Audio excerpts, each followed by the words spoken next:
So again, CBD is kind of like essential oils. There's some legitimate medicine in it. So there's some benefits to it. I think that people need to be careful. I think a lot of people are using it too frequently and abusing it. Hey, it's Adler. Every week I host and post a podcast with a different guest in a different location. This week's guest is April Jones, aka the Concoction Queen. She specializes in natural remedies of all kinds. She's a licensed neuromuscular therapist, and she has a studio in Birmingham, Alabama called Silver Linings. April and I spoke at her country home in her living room with the doors and windows wide open, so you're going to hear the occasional car drive by, and you might hear her dog coming in and out or snoring at one point, which is awesome. We're going to talk about everything from natural remedies to is DEET dangerous to is my deodorant poisoning me? What is CBD and does it work? And what are these essential oils that everybody is so crazy about? Here's April Jones.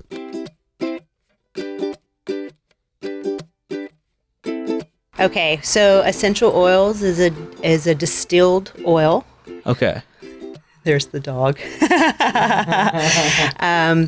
So I love essential oils, and I use essential oils like in a few different products. I make some deodorants that have essential oils. I make a vapor stub that has them.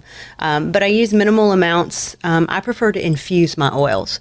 Essential oils require a massive amount of plant material to create a very small batch of product. Okay. So I feel that essential oils are abused. I don't know if you know, but humans have the tendency to abuse things. I have noticed that. Good or bad. Sure. And so there's been this craze for use of essential oils, and a lot of people are using essential oils improperly. Yeah. And so they are putting products into people's hands and they're smearing it on their babies, which they shouldn't be doing, or putting in the house all the time, which they shouldn't be doing, or rubbing on their counters all the time, which they should. So they're exposing themselves, and a lot of people don't need to be exposed to those things. So when you don't have that knowledge or understanding, that can be kind of tricky. So like I said, I use them, but I prefer to keep it to a minimum. We have a lot of great plants that are, and I'll use the term medicinals lightly. Okay? Sure. The FDA does not condone, approve of me referring to plants as medicine or crafting medicine with them. Right. That's what we call it in our house. You can call it whatever you want in your house. Okay? In your own house, you in can call my it house, that. it's medicine. Okay. So I like to infuse plant medicine. So I'll use olive oil a good chunk of the time. I use almond oil a lot as well, jojoba. You can infuse plant material in any oil for the most part, as long as there's no contraindications for blending something. And that's typically what I use in most of my products. So you infuse it. I infuse it, correct. And you take a lot of times like an olive oil or a coconut oil, and then depending on what you want to use it for, that is your base, and then you infuse that oil with another kind of plant. Right. Like in the window over there's a couple of bottles. Yeah. You haven't really had a chance to walk into the kitchen yet, but there's a window full of bottles. So depending on what I'm going to be using oils, what part of the body, or if they're going to be ingested, determines what kind of oil I'm going to use. You're not going to use an almond oil if you're ingesting it. You're not going to use a coconut oil if you're putting it on your face. So again, it just takes some know-how, right, and a little bit of understanding with what the properties are. Each one of those oils contains their own medicine as well. So depending on how you're going to use it is based, that's how you base your oil.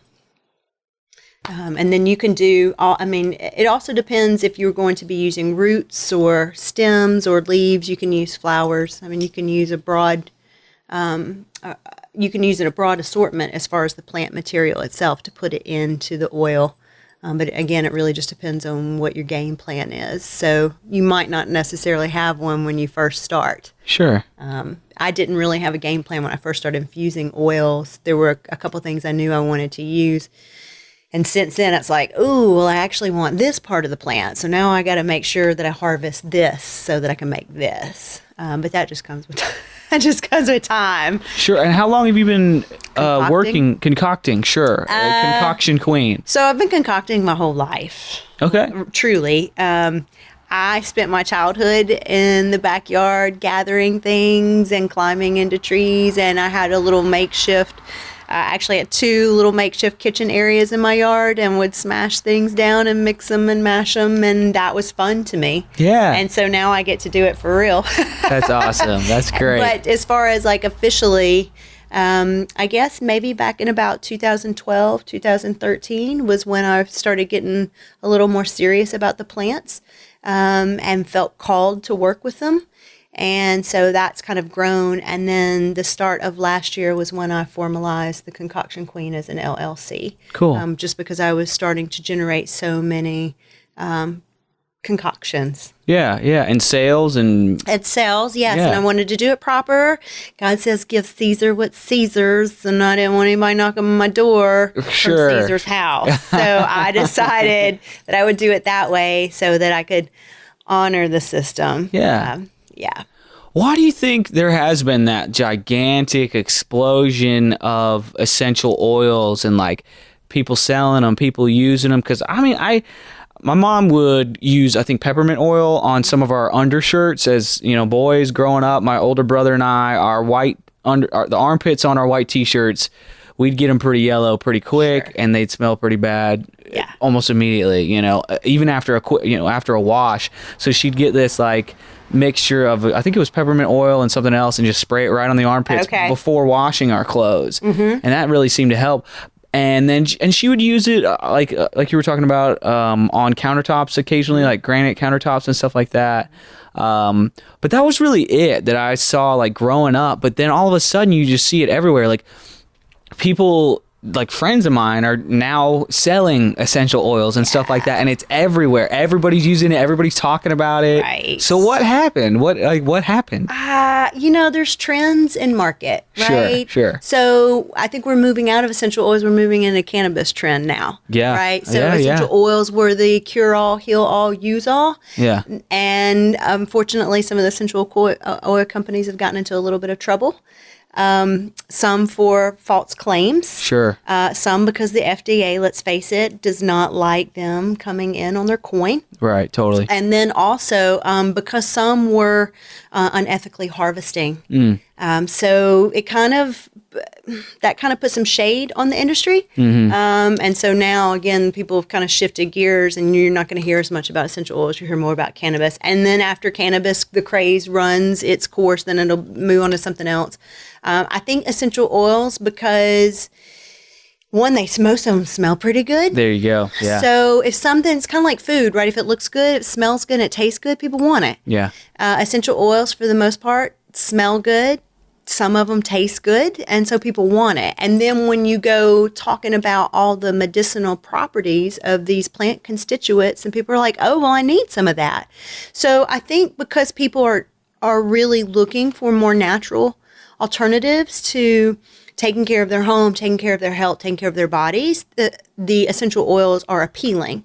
And there are some legitimate claims to that, right? But you can get some of the oils just by you can harvest peppermint from your yard and throw it in a pot of water and put a cap on it, put a lid on it and let that steep. You're still going to get those same oils. And then you could put that liquid into your wash with your clothes. And you're not using a massive amount of plant material to create one, fluid ounce, as opposed to just grabbing a few from your yard and getting what you need. Mm-hmm. So I guess that's kind of where my soapbox is more than anything, is that we run the risk of putting some of the plants that are heavily used to create, especially the popular oils, at risk. Yeah. And people have done that throughout time with our plants. Ginseng is a great example. And the plant will eventually start hiding itself and disappear. And that could, people will think, oh, we'll never run out of eucalyptus oil. You keep raping all the trees, you will, right? Or lavender. You can garden it, but then you're dealing with a whole nother set of issues, right? In order for people to keep up with that production, you can't fully do it organically, right? I mean, maybe you could, but you're going to spend high quality lavender oil, real high quality lavender oil for 2 ounces could cost you anywhere from $40 to $80, right? So that's for like a tiny little bottle, little vial, and I buy large bottles, right? I typically do whenever I purchase my oils. I'm buying 16 ounces. Well, for me to get 16 ounces of high quality lavender oil is almost $200. Yeah. So, but that bottle will last me a very, very, very long time. So, in order for people to keep up with that, you're putting higher demands on farmers, and then there's a level of expectation for a certain amount of purity, and it kind of creates this whole ridiculous cycle. When really, if you want lavender, grow it in your yard and learn how to distill it yourself, or just infuse. You could simply infuse lavender oil, right, into olive oil, and then it's not a distilled oil so that it's that pure, heavy, saturated lavender, but you still get all the medicine from the plant, and then you have a multifunctional oil that you can use for a broad range of applications, and then you don't even have to thin it out with a carrier oil. You've already done it by infusing it. Yeah. So I kind of went around the block there on that question, but no, that's great. I think that's probably it more than anything. It's just that it's something, if I hand somebody something this big and say, put this on your temple because this is going to help with your headaches. And they're like, yeah, well, I've seen this oil my whole life. Is this all I need to do? Well, then next thing you know, because I can find this from anywhere to a health food store to Walmart and sometimes even at gas stations, which I don't recommend. Okay. Because you're probably not going to get a high quality oil. Good to know. Don't buy my essential oils from gas stations. Don't do that. Okay. Don't do that. I mean, I don't know. I don't want to judge all gas stations. Sure. They're not all created equal. We got some that sell some really nice quality beer. Why wouldn't they sell quality oil? Yeah, there you go. That's just not going to be my first pick. Yeah, it wouldn't be your go-to. But it's because it's accessible. It's easy and it's accessible, and you have a lot of people that are producing it, which means you run into the other risk of having heavily diluted or oils that have been blended with toxins, and they're not as safe. So if somebody were to take lavender from their yard and infuse it into olive oil, what would be the steps to do that, and how could they then use it afterwards? Well, so it would depend. It would depend on what your game plan was. Most people want to harvest the flowering tops, right? Because that's where a lot of the aroma is. But there's a lot of medicine in the leaves. So it depends on what you're looking for as far as a scent. If you're looking for that real light, soft, lovely lavender, then you would want to harvest the blooms. And if you were planning to infuse it in an oil, again, depending on how you wanted to use it, we'll just say olive oil because it's a good, safe carrier oil. Then you have a couple of options. One, you could harvest your blooms and set it out on some type of screen so that it can kind of air out a little bit. And then you would put it into olive oil. You would really want to just put enough oil to cover whatever you have in there. So if you only get a handful of blooms, then that's what you'd put in your jar and you'd cover it. And then as the season goes, you can continue to collect and continue to cover. You can do a heat infusion by putting it in your crock pot. You can do a solar infusion by putting it in a jar and putting it in the window. You can do a moon infusion. People like to infuse by the moon. Depends on what your jam is. Again, that's like a whole energetics thing.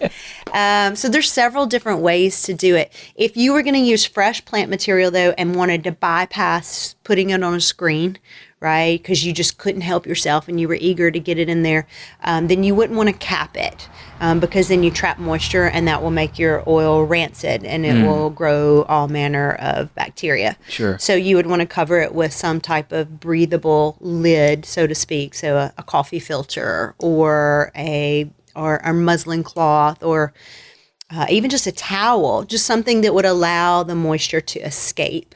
And then ideally, if you've done it where you've taken the time to dry it, which I feel is best because you really need to move the oil around. So those have actually been infusing for years. Wow, that's most great. most people only infuse for a couple weeks, and that's okay too, or a couple months, depending again on what you're infusing and what your game plan is. But if you've got a lid, then it allows you every time you walk by to shake it. So I'm pretty sure I started that fennel in 2013. I still pick it up and I shake it. This year, that plant will get pulled out and fresh fennel will get put in, just because I don't require a high use for fennel. So I figure I might as well just keep planting it and keep infusing it with fresh plant material. So that would really be the process. Is you would want to ideally, again, if you were not going to screen it, whatever material you use, be it the leaves or the flowers, put that in, cover it with oil, put a breathable top, and then, but it's really better for stuff that has a lot of moisture in it to give it at least an evening. Like dandelions, I infuse dandelions right now. I mean, they're everywhere. You can infuse dandelions for the entire summer and get you a great oil, but they hold a lot of moisture. So I usually will bring them in and put them on a screen and let them dry overnight. They still, even overnight, will have moisture. Sometimes I may forget about them. The thing is, though, is if you forget about dandelions, they'll poof up on you. They're not attached, right? So you can't waste a whole lot of time. But overnight, usually they'll have enough time it will have pulled some of the moisture. You can toss them in, and same thing. You can do it. You can infuse it in a crock pot or put it in. Solar jars are easy for me because I'm dealing with a large amount. If I'm making, like some of these things that I make, I infuse with a crock method. So if you were going to do that method, again, you have a couple different ways where you could put plant material actually in your crock pot. If you are able to measure the heat, you don't want to burn or boil your stuff. So some things I can put straight into the crock. Other times I may put it into a mason jar and submerge it in water in the crock. And so that way the crock serves to heat it and will activate and open up the cell wall so that it releases its aromatics and its medicine. But again, too, it depends on the plant material you're working with. Like rosemary is a real resinous plant, or if you're working with barks with high resin, those require a different level of heat. So like those things you would actually need to put in the oven first. And that way that heat almost makes them sweat, for lack of a better term. Sure. Right? So then it would release the resin and it would start to get really warm, and then you'd submerge it in some oil, and then it's like, and then all of a sudden all that stuff gets put out into your oil. So if you do that, and again, that could suffice for you. Yeah. Right? As far as that one. But I usually take it out and then pack it with more, especially if I know it's not something that I'm going to be using right away. But if it's something I'm using right away, it'll get strained off and then bottled. I have several things that I'm infusing all year long, but other things like that fennel that I'll just pack and it'll be ready when I want it. And I can use that on food if I want, or I can use that on the skin if I want. But it'll be full of all kinds of wonderful medicine and aromatics by the time I get to it. So it really just depends on the person. Yeah. That's great. So once you've done that with the lavender and the olive oil, what then would be some uses that you would recommend? Okay, well, lavender is a lovely aromatic that does all kinds of great things. Most people just think of it as a relaxant, but it's antimicrobial, it's antifungal, it's antiviral. So it actually helps, like if you wanted to massage that on your chest at night, if you felt like you were starting to get stuffy or congested, right? It actually has its own natural, and I believe I'm telling you accurately, but I'm pretty sure that it contains a bit of camphor in it, right? So again, it would help in way of opening up the lungs. It would help you to be able to breathe. And you could use some of it on the tips of your hair if you wanted. You could use it to rub it into your fingers for dry skin. Lavender helps deter bugs.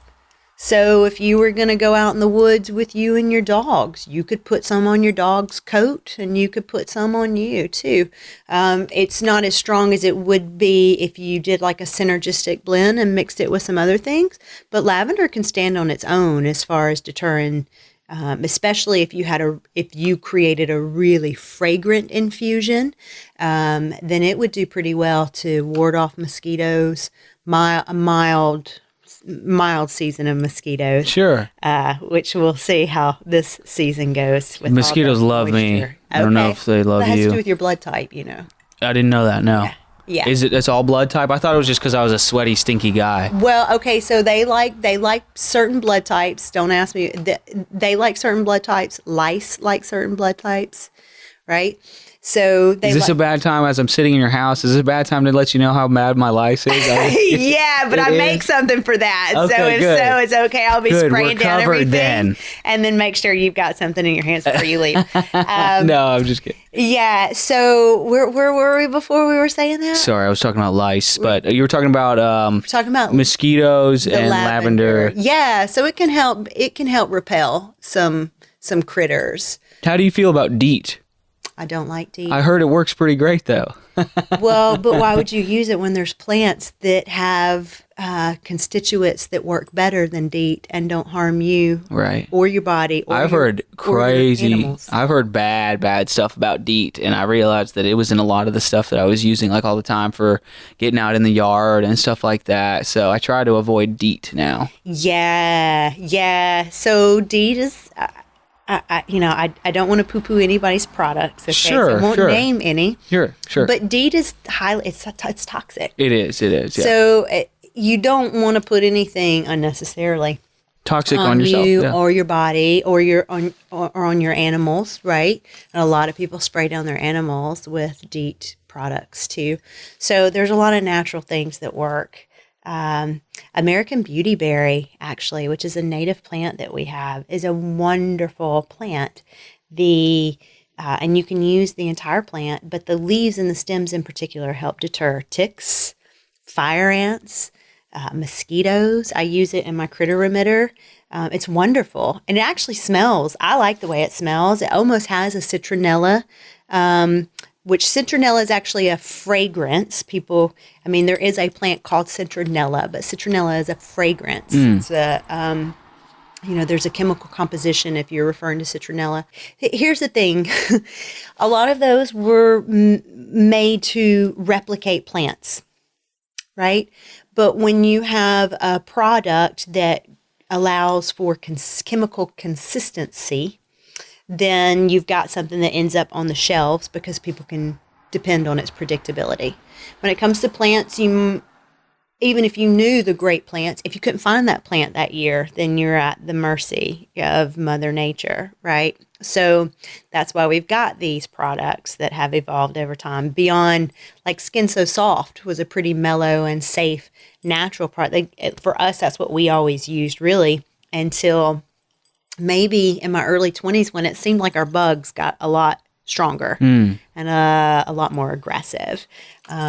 I've never really been one to use off ever. I've never liked the way even it smelled before I knew anything about DEET. There was something that repelled me in those sprays. And not that I haven't used them. I could just remember mainly using them like around my feet.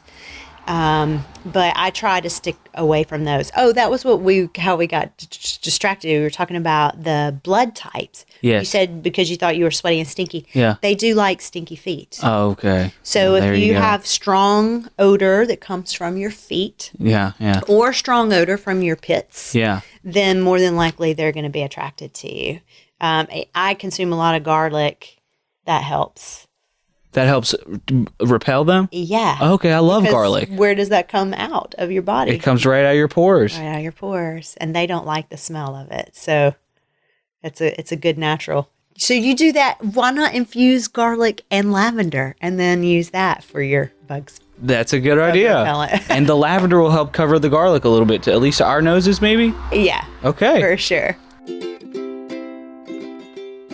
What made you start wanting to do jiu-jitsu? Because that's how we actually met. was doing jiu-jitsu, trying to kill each other on a mat in a room is how we actually know each other, which is pretty funny. Well, okay. So I've always been intrigued by martial arts. My first husband practiced Jeet Kune Do. And then Willow had a dream last year that she was doing martial arts. And she shared this very elaborate dream that she had. And so when we got done, I said, so am I hearing you say, and it was a very passive way, right? Am I hearing you say that you want to practice a martial art? And she was like, yeah. And I'm like, okay, well, if we're going to do it, then we're going to do something that would actually be effective in protecting you. Yeah.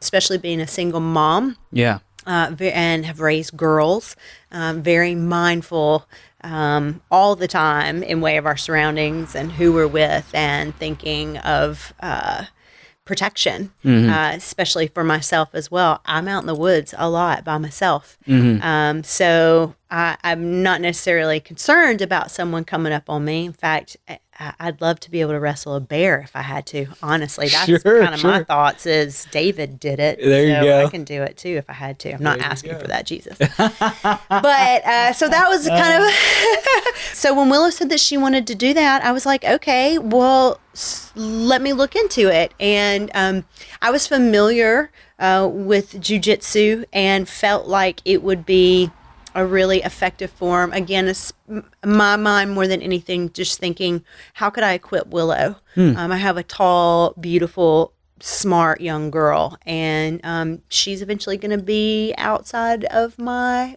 view. Immediate vision, right? Immediate reach, yeah. Right. And where, like, her sister was always very street smart and a grappler by nature, that's not Willow's temperament. Sure. So I wanted to be able to equip her to defend herself if she ever needed to. And I wanted to be equipped if I ever needed that. So my friend Dave Hall has been training with Lionheart for a while. And I knew he was offering some classes too. So I kind of asked him about his first, because that's my boy.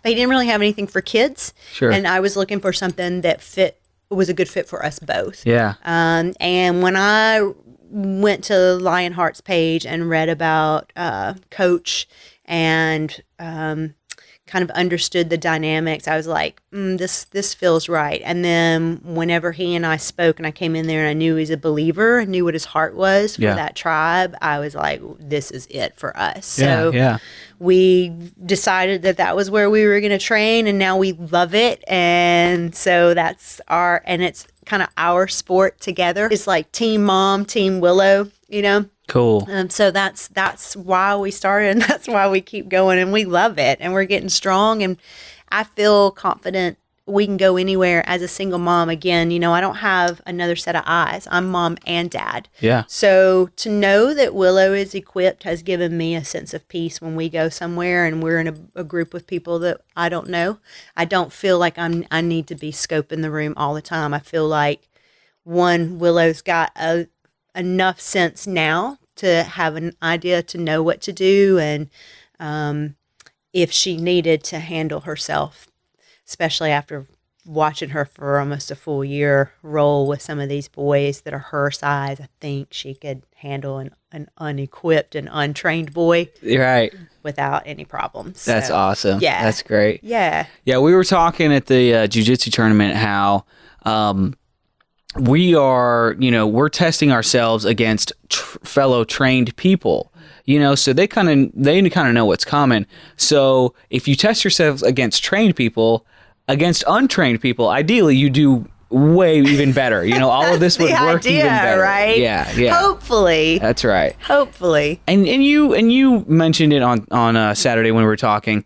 You know that if you're going against a man who's larger than you, just because he's bigger than you and because he's a man, the bone density alone, and like you said, the testosterone alone, he's still going to have that physical advantage. But because of the training and because of all the repetition you've gone through, you've made yourself at least a much more difficult target. Yes. And these cowards that, perpetrate any kind of violence against somebody that's weaker than them. That's what they're looking for. They're looking for an easy target. Absolutely. So you're making yourselves hard targets, and to me, that's one of the smartest things you can do. And jiu-jitsu is a super cool and fun thing that you can kind of go full tilt and hopefully not get injured too much, right? And just kind of simulate murder over Right. and over until you're really good at it and you're not afraid anymore. So Right. Yeah. it's a cool thing for sure. It is a cool thing. First question that I wanted to come back to, I forgot to ask you, what is your opinion? I'll tell you mine. What is your opinion on CBD, which is the non-psychoactive element that is in cannabis that you're now seeing is legal in Alabama to be sold or whatever? What's your opinion on that? So again, CBD is kind of like essential oils. Okay, yeah, gotcha. There's some legitimate medicine in it. Yeah. With hemp, which is the male plant, right? So there's still THC in there. Mhm. So let's clarify that. Like Yeah. people have it in their mind that there's none of that. Yeah. But there is. Okay. That's what allows it to serve as a nervine to help relax you, right? So there's some benefits to it. I think that people need to be careful. I think a lot of people are, again, they're already using it too frequently and abusing it. I have CBD oil. I use it on occasion. I'm not a daily user of CBD oil. Cannabis is a phytoestrogenic plant, so people need to be careful, especially men. You continue to use cannabis long term, even if it's CBD. And I'll say this very with great reservation, because there would be some pushback to the remark. But if people, kind of like with beer, also phytoestrogenic. If you're consuming something that's phytoestrogenic on a regular basis, your testosterone levels are going to go down. Your estrogen levels are going to increase. So if it's used short term, right, or in really small doses, it can be very effective. I just think it's one of those things that not everybody needs to be using. It's not something that needs to be used every day. And to a degree, some of it is a bit of a placebo effect. There's a lot of CBD oil that's on the market right now that people don't know where it comes from, or where it's derived, or what the spectrum is. So it's one of those that you have to proceed with caution. It'd be great if cannabis were just legal and people could grow that in their yard, same thing, and infuse their own oils, right? Yeah. But because that isn't the situation, then you are trusting that the filtration and all of that, the distillation of that is done in a manner that allows you, one, to get the medicine that you're actually looking for. Yeah. And I'm not sure that all of it actually has that, because it's one of those, it's brand new. So to even regulate, and a lot of it too is, there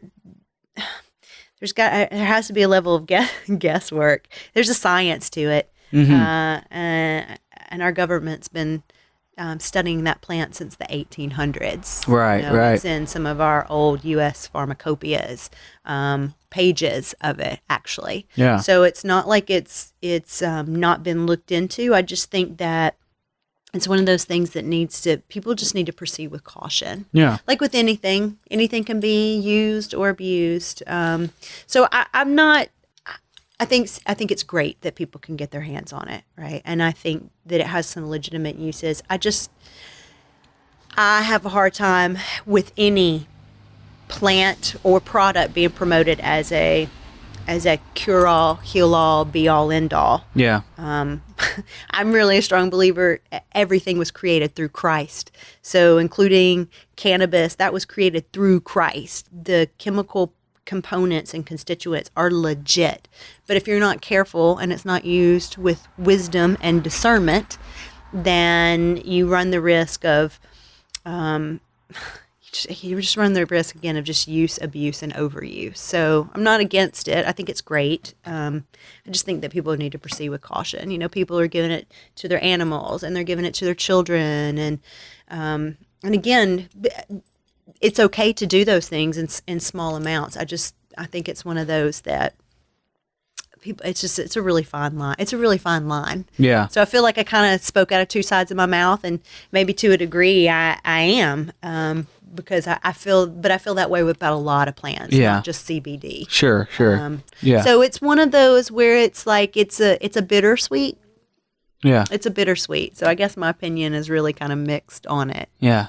I don't know if I really answered your question there. That's a great answer. My experience with it has been the first time I bought it, I woke up, and a lot of times I wake up with tons of tightness in my neck. Like I just feel like my collarbones are just glued to my earlobes, and I just got to get that down, just pull that down. And then the small of my back, I've got a herniated and degenerative disc. Okay. So, I try not to take Advil. I try not to take Tylenol, ibuprofen, all that kind of stuff. I maybe once a month I'll have something like, I'm just like, all right, my back has been on fire for 12 hours now. I got to do something, right. And so I'll take some ibuprofen, Tylenol, something like that. But otherwise, I'm just trying to, through stretching, keep myself in good shape, right. So that maybe one day there's going to be some kind of medical procedure that'll get me good as new, because I haven't had a ton of back surgeries or a ton of injections of steroids and stuff like that. So I've tried CBD. The very first time I tried it, I was like, this is a miracle. This is amazing. My back feels awesome. All my ligaments actually feel like they're the length that they need to be, right. and that kind of thing.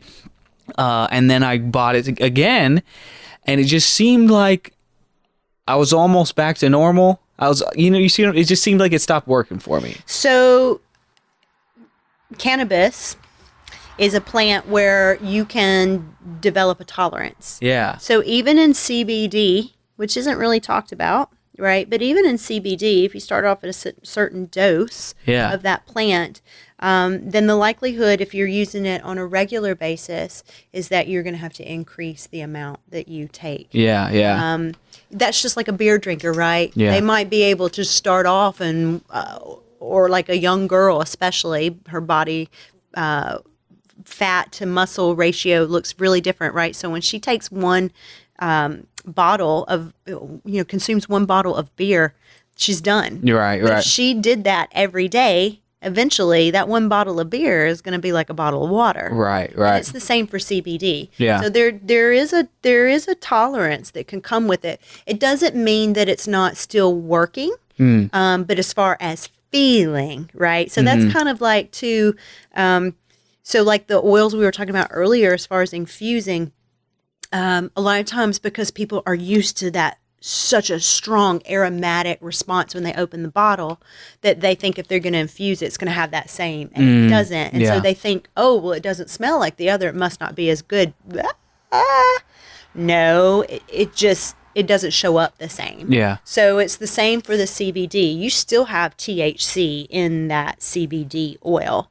And so when you aren't used to having any of that in your body responds to it right away. Like, whoa, even if it's only 3%, granted, 3% is not going to be enough to get you high, right? Especially when it's diluted to create a tincture, which is basically what you're taking as that oil, or an elixir to really be a little more accurate. But when you're taking it like that, when you first take it in a system that's never had it, it's like, whoa, this is amazing. And your body feels it really differently. But once your body starts to take it in and recognize that chemical, then it's like, oh, well, I know what to do with it, right? So it just like, it's still doing the same thing. It's just not as wow. Yeah. Like the oils, you can open the bottle, it doesn't smell as wow, but it's still doing what it's made to do. It still has all the same medicine in it. Speaking of bittersweet, I am drinking the tea that you made me. Yeah. And it is so complex. Yes, it is. It is amazing. So what is all this? of my concoctions are rather complex. I like a complex flavor profile. This has some Chinese Angelica, which I did not harvest. Oh, I love Chinese Angelica. Do you? Don no Qua idea is what it's known as, actually. Well, it's phytoestrogenic. Okay. So know that you're getting a little bit of an estrogen boost. Oh, which is good. My You wife have- will appreciate that. Well, you have estrogen and testosterone in your body. That's right. We have both. We associate those hormones with male or female, but we both have them. Yeah. So it's got some dandelion in here. It's got dandelion leaf and blossom. It has some violet leaf and blossom. It has some plantain. Has some cleavers.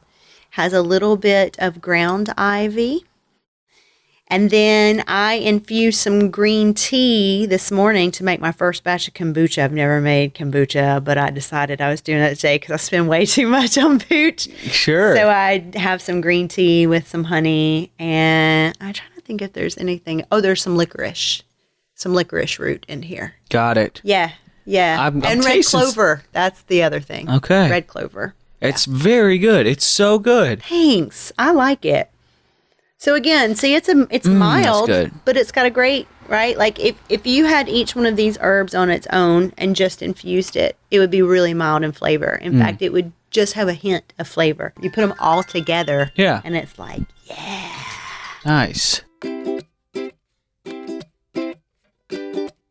So one thing that I've heard a lot of stuff about recently is people talking about how bad deodorant, most mainstream deodorant is for you, for your pores, for your entire system. Elimination. Yes, elimination system. Mm-hmm. How bad is deodorant and what can people do instead? well, it depends on the deodorant you're using. Yeah. A good chunk of the concern is aluminum. So you have a lot of Aluminum, that's what it was. Yeah, That's what it was. You have a lot of lymph nodes that sit right here in the armpit, right? Yeah. So you have to think in way of elimination. You're putting something over to eliminate toxins from the body, right? That sits right on top of a lymph system that's right here by the heart, and it's right here by the lungs, and it's where the stuff from your face. I mean, lymph is what's responsible for moving fluid throughout your body. So, and this is a really large space with a nice bundle. So most people are concerned with the baking soda because baking soda is an aluminum byproduct. Most people don't know that. No, I didn't know that. So unless you're using an organic baking soda, then you do expose yourself to aluminum. And aluminum's been connected to all manner of health issues. One in particular is Alzheimer's. So, it's one of those things that you have to make a choice as far as what you're looking for. Really, any hair product, lotion product, deodorant, if it's got a list of ingredients that are this long and you can't pronounce half of them, right, you probably just shouldn't use it. Yeah. So there's easy ways to make your own deodorant. You don't have to wear deodorant. In Europe, it's like most people don't use it, Yeah. although let's face it, not all of our chemistry is the same, right? And Right. Based on my pheromones and yours, you might create an odor that I don't care for, whereas the next person I'm going to be like, dang, they smell fine, right? And that's Yeah. just a pheromone thing. Your dog is can you Is move she your mic? snoring? Can you move your mic just a little bit closer? Is she snoring? The snoring, the snoring is sorry. hilarious and cute He's and so awesome. sweet. That is the I can cutest move thing her ever. if I need No, to. please do not. Please do not. So that's the concern for most people. So a lot of times, though, it's a mineral deficiency. If you're sweating that badly, then sometimes it could be that you're zinc deficient or magnesium deficient. And those are simple things that you can just alter with your diet. You could even supplement if you're not willing to find foods with said chemicals. But typically, and I have just found this to be I don't have any data. Okay. Sure. I've just found as a body worker working really close to bodies and smelling all different body types, people who are heavy coffee drinkers typically have a stronger body odor. And I'm not sure what it has to do. Coffee is a natural diuretic. Yeah. So it may be that there is a chemical in the coffee that causes your body to be stripped of magnesium and swiftly run that through the system.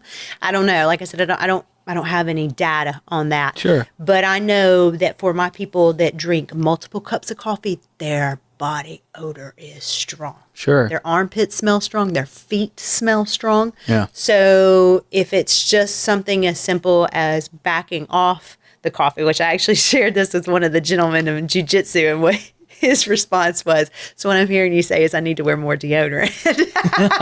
As I really kind of meant more of back off some of the coffee. So you can wear deodorant, but if you're looking for natural deodorants, like I do put baking soda in my natural deodorants. I have some that have a little more than others. One, baking soda helps absorption. That's why I use it, and it also prevents smell. So being one who's up close and personal with people all the time, I don't want to smell. Yeah. Although my mom says I smell a bit like the earth or composting leaves, which is... Hey, thanks, Mom. That's what I said. So you're saying that I smell like compost, which is because I like patchouli. And one of my blends, it has like patchouli and cedar. It's real earthy. Yeah. My mom does not like, and it's actually called earth muffin. And I said, Mom, it's because you've never liked hippie. And I smell like a hippie. But everybody else that loves those flavors, when I walk in, they can smell it and they're like, oh my gosh, it smells amazing. So again, it has to do with pheromones and scent preference. I got to cut down on my coffee then, I think. How many cups of coffee do you drink a day? Usually 2 to 3 large cups of coffee. When you say large, do you mean like this size? Yeah, like that big. So this really holds about 2 cups. Okay, so 4 cups of coffee then every day. So you're drinking 4 cups of coffee a day. Yeah. I'll calm that down a little bit. Yeah, maybe that tea will be good for you though, because there's some natural magnesium and zinc in the tea. You're amazing. You could sense it. You could sense it as I walked in knew here. you were gonna need it. I didn't say you smelled. No, I didn't say you smelled. Hopefully not. That's too cool. But yeah, you should research. Like, look at your product. Like, even deodorants, they should have minimal ingredients. Yeah.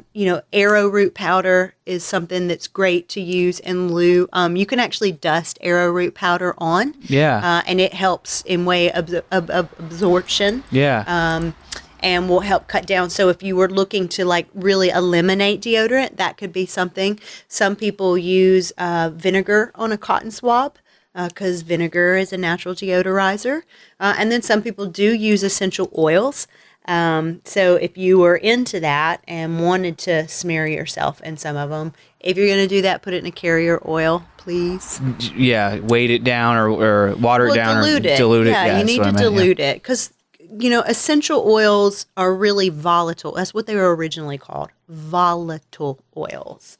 Right? Because they have volatile oils and some of them can burn you and some of them can be dangerous to put directly on the skin. Sure. You wouldn't want to put a flame up to your skin on a regular basis. So you don't put oregano oil right up on your skin, right? Or cayenne oil right up on your skin. Like you dilute those things. Yeah. Ginger oil.